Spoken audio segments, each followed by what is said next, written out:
সুপ্রিয় শিক্ষার্থীবৃন্দ, আসসালামু আলাইকুম। আশা রাখি মহান আল্লাহ তাআলার রহমতে তোমরা সকলেই ভালো আছো। আলহামদুলিল্লাহ, আমিও মহান আল্লাহ তাআলার অশেষ রহমতে ভালো আছি। আমি মোহাম্মদ আজিজুর রহমান, সহকারী শিক্ষক, নাটিমা কুরিফুল আদর্শ মাধ্যমিক বিদ্যালয়ের পক্ষ থেকে নবম ও দশম শ্রেণীর গণিত ক্লাস অনলাইন ক্লাসে সবাইকে স্বাগতম জানাচ্ছি। তো অনলাইন ক্লাসের ধারাবাহিকতায় অনেক ক্লাসই হয়েছে। আজকে আমি তোমাদের 3.5 অনুশীলনীর বাস্তব জীবনের সমস্যা, বীজগণিতের সূত্রের গঠন এবং তার প্রয়োগ নিয়ে আলোচনা করব। তো প্রিয় শিক্ষার্থীবৃন্দরা, তোমরা তোমাদের পাঠ্য বইয়ের 3.3 অর্থাৎ 73 পাতা বের করো। 73 পাতায় দেখো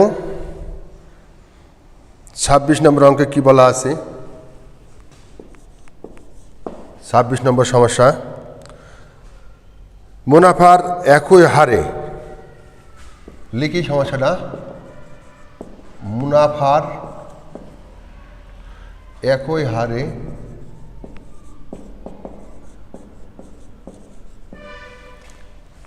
একই হারে 300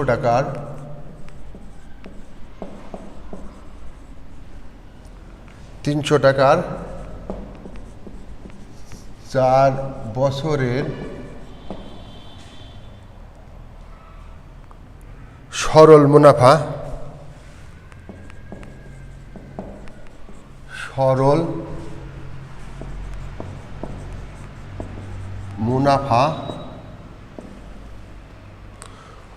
ও 400 টাকার 5 বছরের 400 টাকার 5 বছরের সরল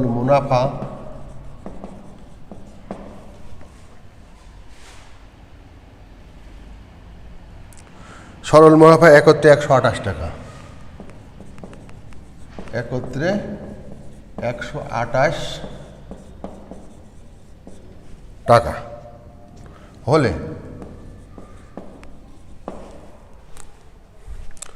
মুনাফার হার কত? শতকরা মুনাফার হার কত?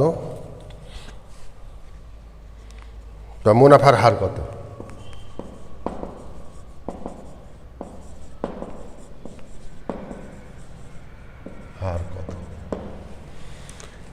এই একটা সমস্যা।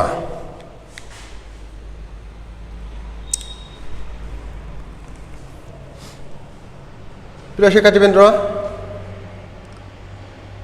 তোমরা খেয়াল করো, হচ্ছে মুনাফার একই হারে 300 টাকার 4 বছরের সরল মুনাফা ও 400 টাকার 5 বছরের সরল মুনাফা একত্রে 128 টাকা হলে মুনাফার হার কত?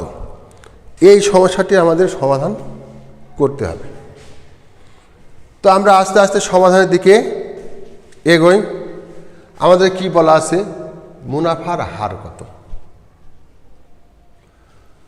তো আমরা সমাধান করি।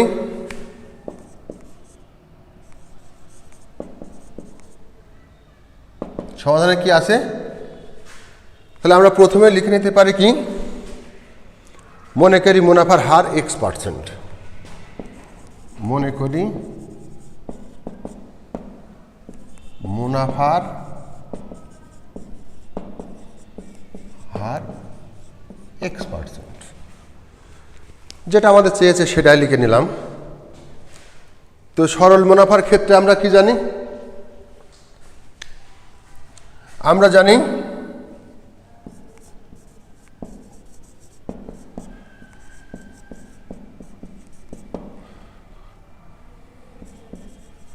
সরল মুনাফার ক্ষেত্রে কি হয়? I is equal to P N R. এখানে কি বলা আছে, এখানে পি বলা আছে কত, 300 টাকা। এন বলা আছে নাম্বার অফ ইয়ার, 4 বছর।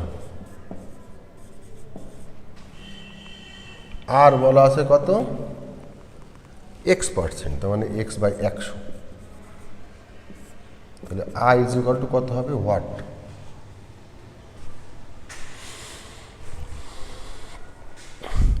প্রিয় শিক্ষার্থীবৃন্দ, তাহলে আমরা ওই মানগুলো এখানে বসাই দিতে পারি। I is equal to P, P এর মান 300, এন, এন এর মান 4, আর এর মান হচ্ছে x/100। এই শূন্য এই শূন্য এই শূন্য এই শূন্য কেটে গেলে আমরা আই ইজ ইকুয়াল টু কত পাচ্ছি, 12x। I is equal two কত পেলাম, 12x।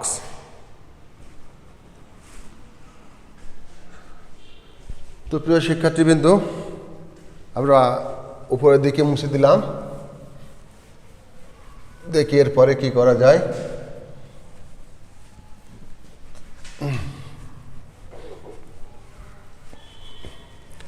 তাহলে আবার আমরা কি লিখতে পারবো, আবার লিখতে পারবো I is equal to P N R. এখানে কি কি আছে, এখানে পি সমান কত আছে, এখানে পি সমান দেওয়া ছিল কত,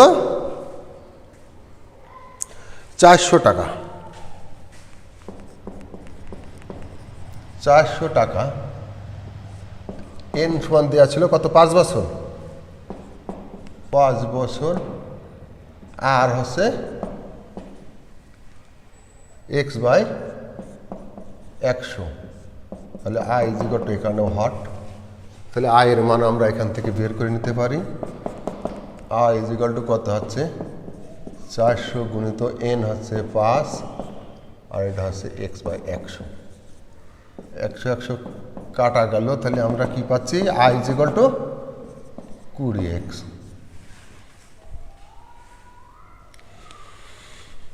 একটাই পেলাম কত, 12x, আর একটাই পেলাম 20x। তাহলে আমাদের শর্ত মতে কি লিখতে পারি, এই 12x এবং 20x মিলে কত হয়, 128 টাকা। তাহলে আমরা কিভাবে শর্ত মতে কি লিখবো, 12x যোগ 20x সমান 128। তাহলে কি হবে, 12 আর 32x সমান 128।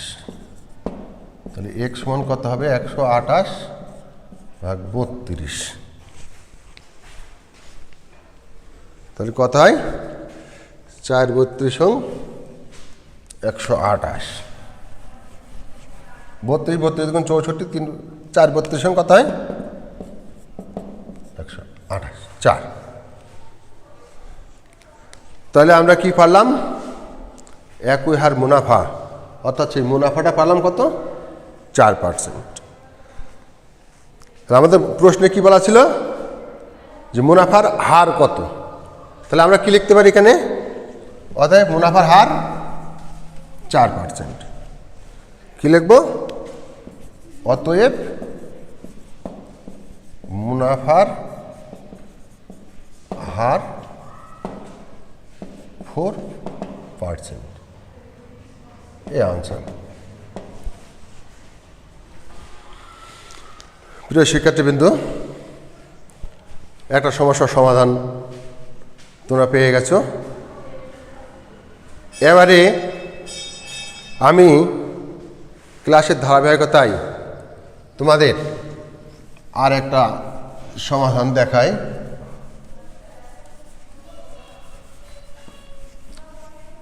তোমরা তোমাদের পাঠ্য বইয়ের 73 পাতা বের করে দেখো, 27 নম্বর অঙ্কে কি বলা আছে। 27 নম্বর অঙ্ক, 4% হার মুনাফায় 4% হার মুনাফায়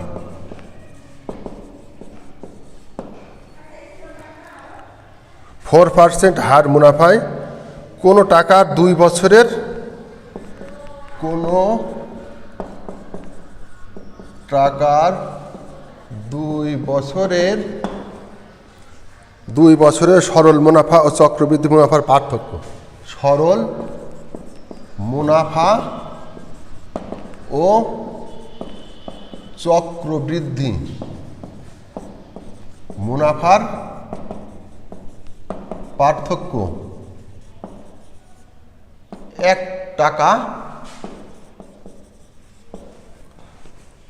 1 টাকা হলে মূলধন কত? হলে মূলধন কত? এই কি বলছে? 4% হার মুনাফায় কোনো টাকার 2 বছরের সরল মুনাফা ও চক্রবৃদ্ধি মুনাফার পার্থক্য 1 টাকা হলে মূলধন কত? তো আমরা এই সমস্যাটার সমাধান করব।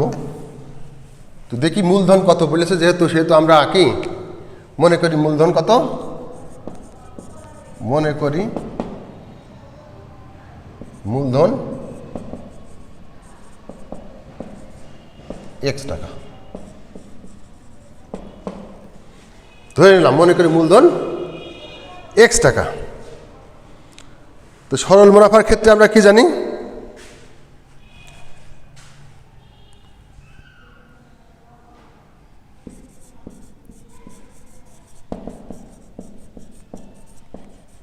সরল মুনাফার ক্ষেত্রে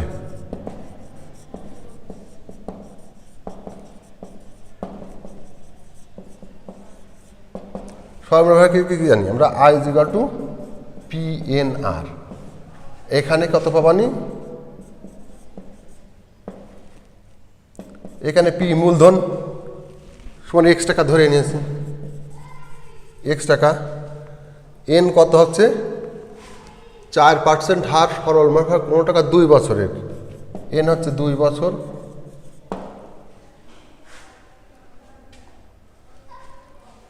আর হচ্ছে 4/100। তাহলে I সমান হোয়াট? এখানে I।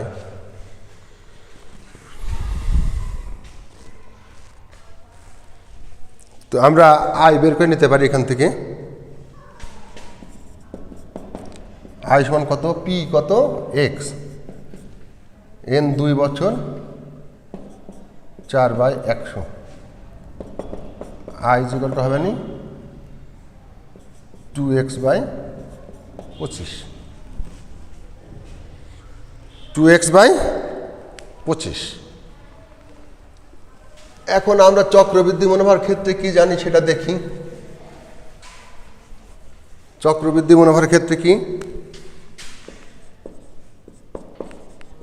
চক্রবৃদ্ধি মুনাফার ক্ষেত্রে কি জানি আমরা?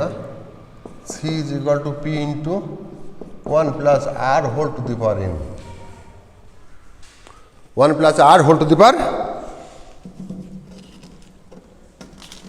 n।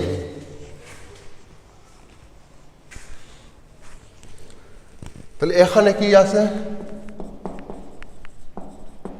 P = x টাকা,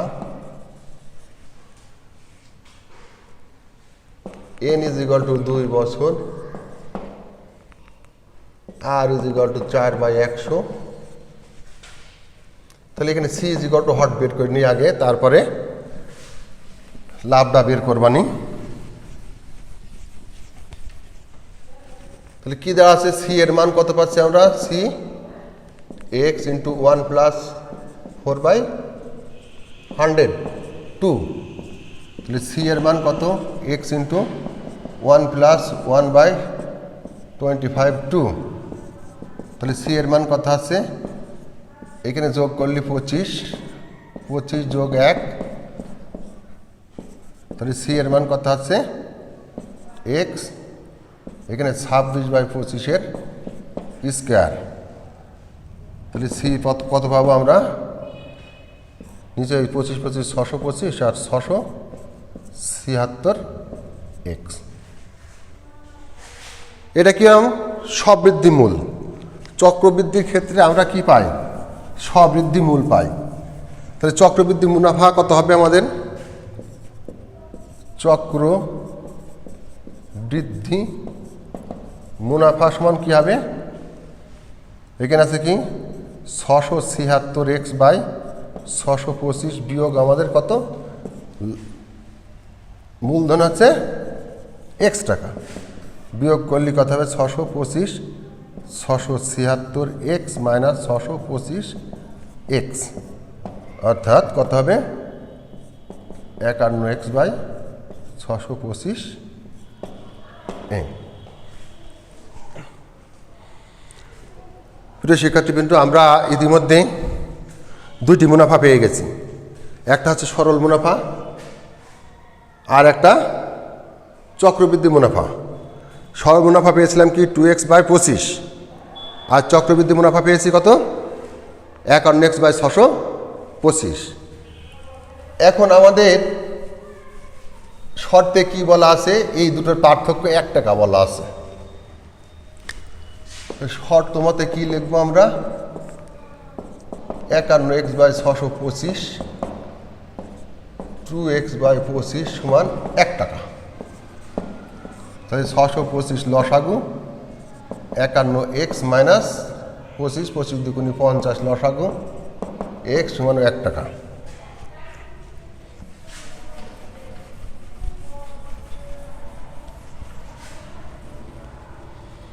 তাহলে কি হবে এবার, x বাই 625 সমান 1, অর্থাৎ x এর মান কত হইল 625। অতএব মূলধন কত লিখবো আমরা, অতএব মূলধন সমান কত হবে 625 টাকা।